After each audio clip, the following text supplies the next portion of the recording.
Hi everyone, Chef Anthony here at Don's Appliances. Today I am in the Sub-Zero Wolf Room. I'm talking about the Gourmet feature on all the wall ovens and ranges.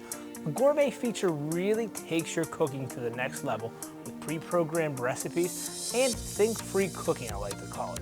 What we're gonna do in this aspect, in this app right here, is we're gonna go cook anything from vegetables to baked goods to roast to tenderloins, all with the push of a few buttons. Really keeps everything in your oven, kind of keeps everything working really well and even. Let's go right into the oven here. Let's touch Gourmet. You go right in, you get a whole highlight. Fish, baked goods, meat. We're gonna select the meat. We're gonna go right to beef. We're gonna talk about steaks, let's say slow cook, but we're gonna do tenderloin today. So we'll jump right to the tenderloin, touch that, and then it'll ask you what setting we like, rare, medium. Really deals with the internal temp. We'll hit done. Right here, we have it set up in the showroom mode, shows us what rack to be on, gives us a quick synopsis of what's going on. Convection roast 450, 135, rest 10 minutes.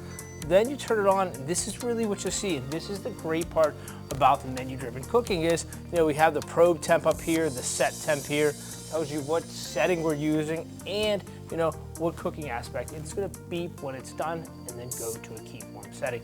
So right there, you hear it. So Wolf does everything possible to keep your dinner running smooth and keep your kitchen running efficiently.